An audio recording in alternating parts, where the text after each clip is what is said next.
안녕하세요. 이나은입니다. 우리 학습자들의 미래를 출력하는 3D 프린터, 그 개발을 위한 길잡이로 김성권 강사님 모셨습니다. 안녕하세요, 강사님. 네, 안녕하세요.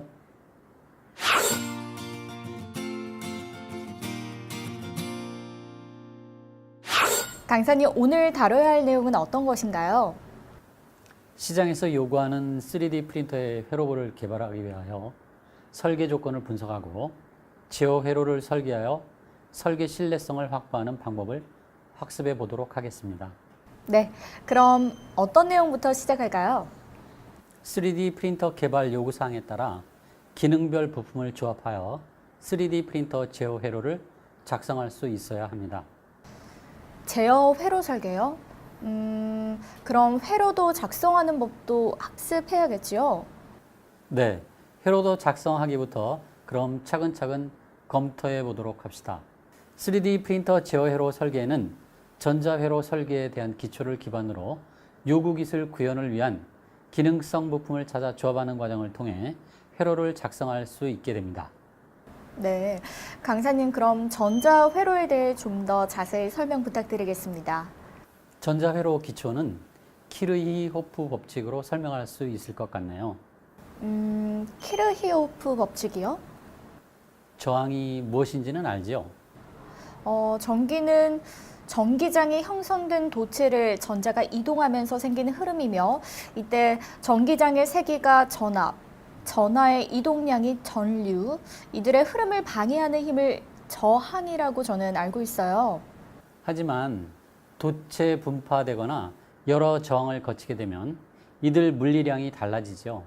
전자회로와 같이 일정 공간에 여러 가지 부품들을 조합할 경우 각각의 소자에 다다르는 전압과 이들 소자들이 동작 시 발생하는 저항과 흐르는 전류는 소자의 동작과 관련하여 중요한 값이 됩니다. 이러한 전자회로 내의 전압, 전류의 변화를 설명하는 것이 키르히호프의 법칙이라고 합니다. 네, 키르히호프가 전자회로 내의 전압, 전류의 변화를 설명하는 것이었군요. 네, 맞아요. 키르히호프에는 전압의 법칙과 전류의 법칙 두 가지가 있어요. 전압의 법칙은 하나의 닫힌 회로의 모든 전압의 합은 0이 되지요. 이때 계산을 할 때 전압의 방향을 고려하여야 합니다. 마찬가지로 전류의 법칙은 우선 노드에 대해 정의하면 노드는 하나의 지점에 여러 갈래의 도선이 지나가는 지점을 뜻하며 이들 노드에 들어오거나 나가는 전류의 값을 모두 더하면 0이 되는 것이에요. 이 또한 전류의 방향성을 고려하여 합산하도록 합니다. 이들 법칙을 적용하면 복잡한 회로 내의 특정 부품에 걸리거나 유도되는 전압, 전류값 등을 파악할 수 있어서 회로 설계 및 부품 교체 시 부품들의 허용 동작 용량의 범위 안에 선택 제작하도록 할 수 있게 되지요. 아, 키르히호프 법칙이 이런 거였군요. 그럼 강사님, 직접 회로 설계 연습을 해보면 좋겠어요. 네, 그럼 직접 회로 설계하는 연습 시간을 가져보도록 하지요.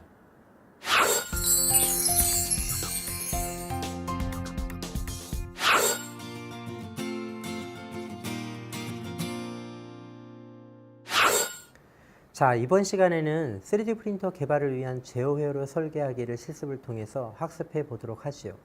준비되었죠? 네, 강사님. 준비되었습니다. 그럼 가장 먼저 어떤 연습을 해야 할까요? 자, 그럼 제일 먼저 아두이노 메가 2560 전자 회로를 같이 한번 볼까요? 네, 강사님. 아두이노 메가 2560의 보드의 특징은 54개의 아날로그 칩과 16개 디지털 핀으로 이루어졌기 때문에 어느 곳에도 원보드로 사용할 수 있는 가장 뛰어난 보드입니다. 때문에 지금 현재 저희가 3D 프린터 개발에 활용되는 기구부 조립과 전기 제어 컨트롤 부분에 있어서는 가장 적합한 보드라고 할 수 있죠. 네, 그럼 제가 설명한 대로 한번 같이 확인해 볼까요? 네, 강사님. 그럼 제가 한번 결합을 해봐도 될까요? 네. 회로도 구성에 맞게 부품을 가지고 매뉴얼 보드처럼 똑같이 한번 해보도록 하겠습니다.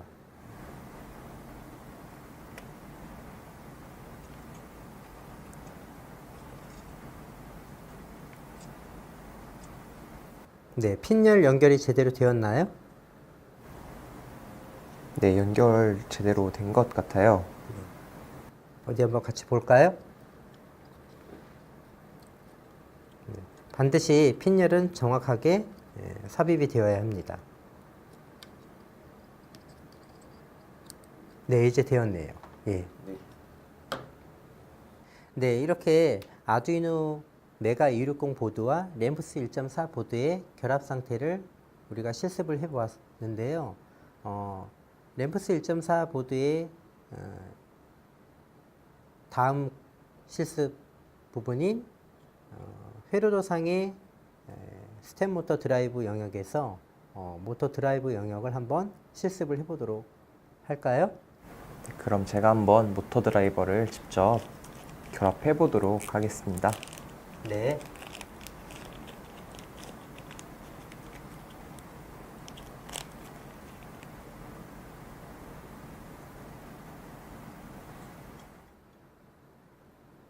결선 회로도 부분을 램프스 1.4 회로도를 참고해서 정확히 그라운드 부분하고 전압이 들어오는 부분하고 확인을 하고 반드시 결선을 해야 합니다.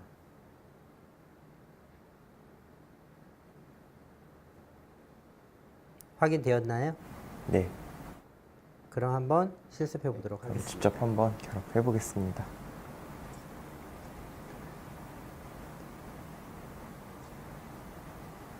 모터 드라이브를 이렇게 결합을 했는데 맞는지 한번 봐주시겠어요? 네, 확인해 보도록 하겠습니다.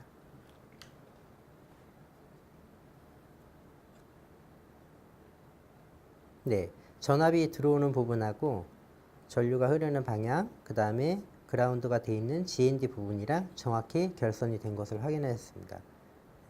자, 부품도에서 우리가 확인했을 때 지금 제일 먼저 눈에 띄는 것이 모터 드라이브 영역이었기 때문에 네. 지금 모터 드라이브 영역을 부품도와 확인하면서 결선을 해 보았습니다. 그러면 회로드를 보고 한번 해봐야지. 옆에서 제가 도와줄 테니 한번 해봐요.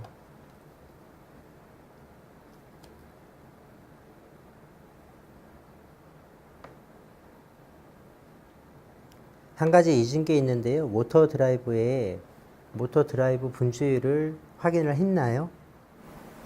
확인을 안 한 것 같아요. 요 회로도 구성에 지금 모터 드라이브의 핀열이 몇 개를 꽂아야 하는지를 확인해 보고 한번 해보도록 해요.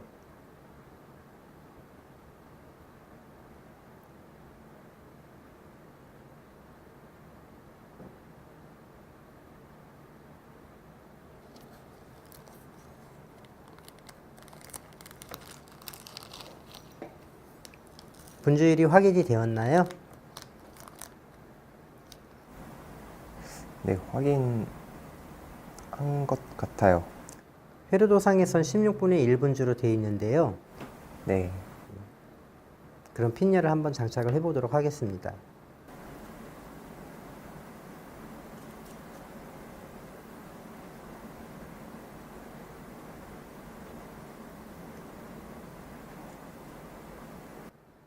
참 잘했네요.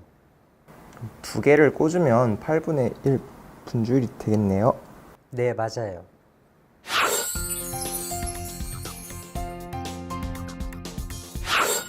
강사님, 회로도 작성의 다음 단계는 어떤 순서로 진행이 될까요? 네, 회로 제작 및 작동 분석을 학습할 차례입니다. 먼저 회로 제작부터 살펴볼까요? 회로 제작이요? 네, 알겠습니다. 전자회로는 인서의 회로 기판 제조 공정 이전까지 몇 단계의 제작 공정이 필요하죠. 우선 요구사항에 기반하여 전자회로를 오어캐드와 같은 디자인 툴을 사용하여 회로도를 작성하면 풋프린트 매칭 과정으로 넘어갑니다. 그런데 풋프린트가 무엇인가요? 풋프린트란 회로도의 소자와 아트웍에서 다루는 패즈의 부품 라이브러리와 서로 매칭시켜주는 과정으로 쉽게 표현하면 도면상의 부품을 실제 사용되는 부품 값으로 정확히 지정하는 과정이지요. 그럼 이 과정이 끝나면 다음은 어떤 걸 해야 하나요? 네, 회로 연결과 부품의 동작 시뮬레이션으로 연결성을 자동으로 체크하도록 하는데 DRC 기능을 사용하여 검증을 합니다. 이후 설계와 검증이 끝난 회로는 넷리스트 파일로 저장하여 아트웍을 하는 패즈와 같은 프로그램으로 전달됩니다. 아, 이런 과정이 필요했군요. 그럼 전자회로 제작 과정 후 다음 단계는 어떤 과정인가요? 네, 부품 실장입니다. PCB 기판에 부품을 접합하는 방법은 전통적으로 납땜을 통해 기판의 동판과 부품의 리드선을 경화 고정을 시킵니다. 그 납땜의 기판 종류는 단면, 양면 PCB가 있고 납땜하는 부분이 동, 은, 금 등으로 되어 있는 기판이 있습니다. 아, 그렇군요. 그래서 동 기판의 경우 인두기를 오래되고 있으면 동 부분이 금방 떨어지고 납도 잘 붙지 않기 때문에 사용하기 힘들어요. 반면 은 기판과 금 기판은 납이 잘 붙고 동 기판에 비해 잘 떨어지지 않아요. 또한 은, 금으로 갈수록 전기 전도율이 높아 손실률이 적어집니다. 네. 그럼 남은 PCB 기판은 어떤 특징을 가지고 있나요? PCB 기판은 소자끼리 연결하는 부분 모두가 기판에 새겨져 단면, 양면 기판을 납땜할 때처럼 와이어나 연납을 이용해 이을 필요가 없고 소자 부분만 납땜을 하면 된답니다. 강사님, 이제 이렇게 해서 회로 제작은 모두 마친 것 같은데 그 다음 단계는 무엇인가요? 예, 다음은 회로 검증 단계가 있습니다.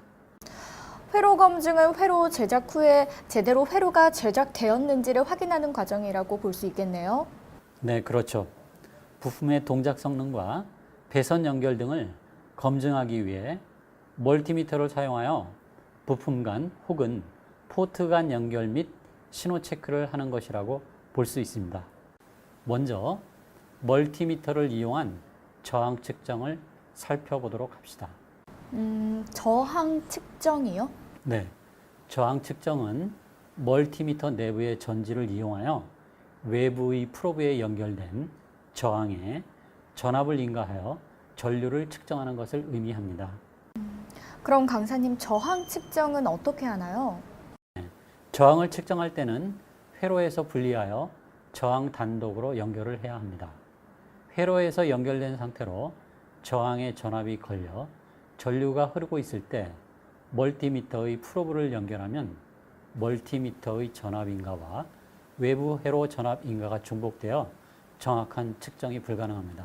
따라서 회로에 연결된 저항은 전원이 없이 동작하지 않더라도 다른 부품이 저항치를 갖기 때문에 회로에 연결된 상태로 저항을 측정하면 정확하지 않을 수 있습니다. 아, 그렇군요. 그리고 멀티미터를 이용하여 다른 어떤 것을 또 측정할 수 있을까요? 네, 이번에는 전압 측정을 살펴볼 겁니다. 프로브를 통해 외부에서 인가된 전압은 아날로그와 디지털 방식으로 측정을 합니다.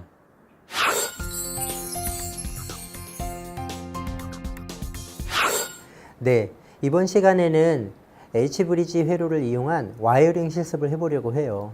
그래서 와이어링 앞에 H브리지 원리와 회로의 동작 분석을 먼저 수행해 보려고 해요. 그럼 H브리지는 어떻게 구성되어 있는 건가요? 자, 이게 H브리지 구성 회로도예요. 그림을 보세요. H브리지는 그림처럼 4개의 스위칭 소자로 구성되어 있고 외형상 2개의 스위칭 소자가 붙어 있는 모습이 알파벳 H와 유사하여 통상 H브리지 회로라고 해요.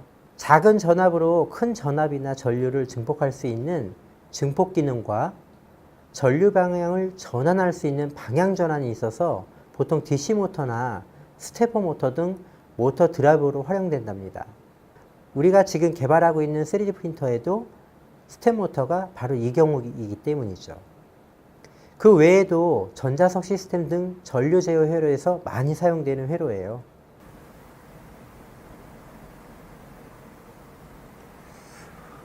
그렇네요, 강사님. 그림을 보니까 뭔가 더 복잡한 구조를 가진 것 같아요. 이 부분은 바닥에 있는 접지와 상단에 있는 전원 모터를 구동할 실제 전원을 인가하고 이들의 전류 흐름을 좌우에 각각 입력 단자를 온오프 하면서 전류의 방향을 전환하게 되는 거예요. 그럼 다음 램프스 1.4 보드에 대해 알려줄게요. 램프스 1.4 보드요? 네, 램프스 1.4 보드는 모터의 각 축의 제어 영역과 컨트롤 보드 중에 온도 제어와 히팅 베드 영역 부분과 또 익스트루더 부분의 압출 조정을 원보드에서 다 제어할 수 있는 형태의 보드로 제조되고 있어요. 여기 보이는 램프스 1.4 보드가 바로 그런 경우의 보드입니다. 이게 램프스 1.4 보드로군요. 네, 보드가 준비되었다면 그 다음에 보드에 맞는 인풋, 아웃풋 부분을 검토해야 해요. 그럼 다음 단계는 어떻게 하면 될까요?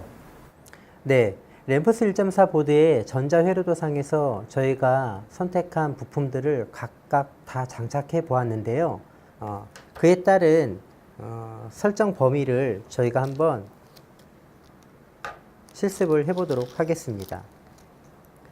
모터의 분주율에 맞게끔 실습한 예제대로 16분의 1 값에 맞춰서 점퍼를 꽂고요.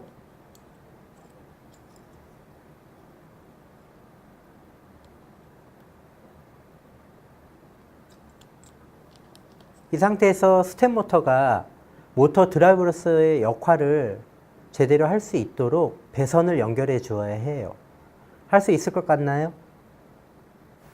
네, 아마 할 수 있을 것 같습니다. 조금만 천천히 순서를 다시 한번 알려주세요, 강사님. 그럴까요? 자, 먼저 모터를 연결합니다. 네, 모터를 연결합니다.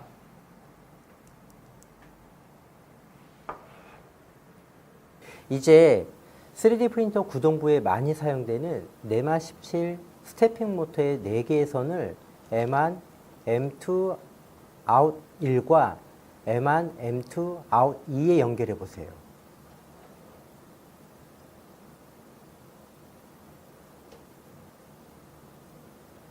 아주 잘하고 있어요. 이제 전원을 한번 연결해 보세요. 네, 전원을 연결해 보겠습니다.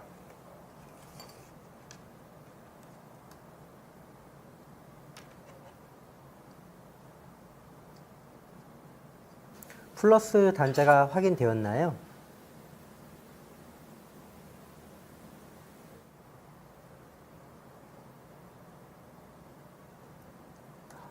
플러스 단자 다시 확인했습니다.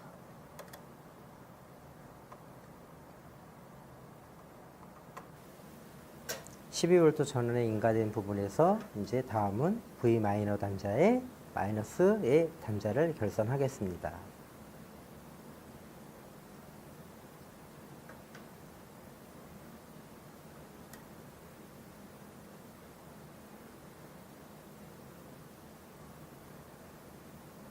네, 이제 전원은 VIN의 모터 구동 전원 12V를 인가하였고 그라운드에 마이너스 극을 연결한 다음에 VOD의 5V를 GND 그라운드에 마이너스 극을 연결하였습니다.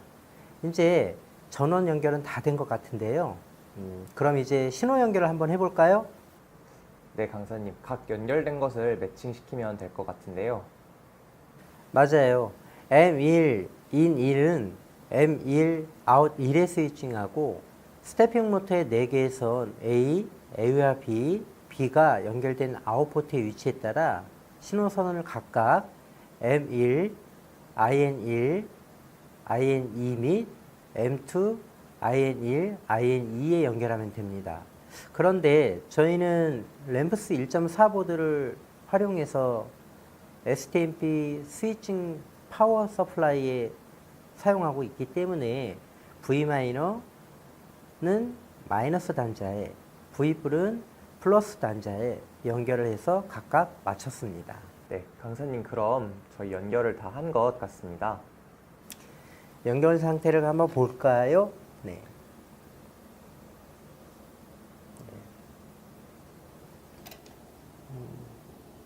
마이너스와 플러스에. 네. 아주 훌륭해요. 잘했습니다.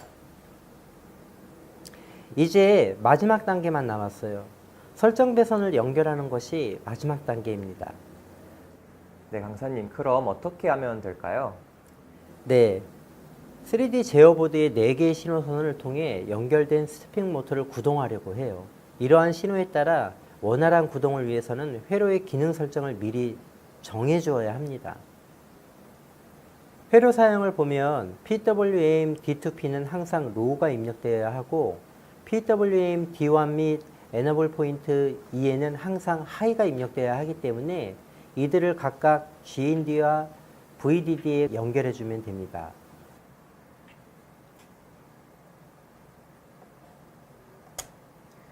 강사님 이제 다 된 것 같습니다.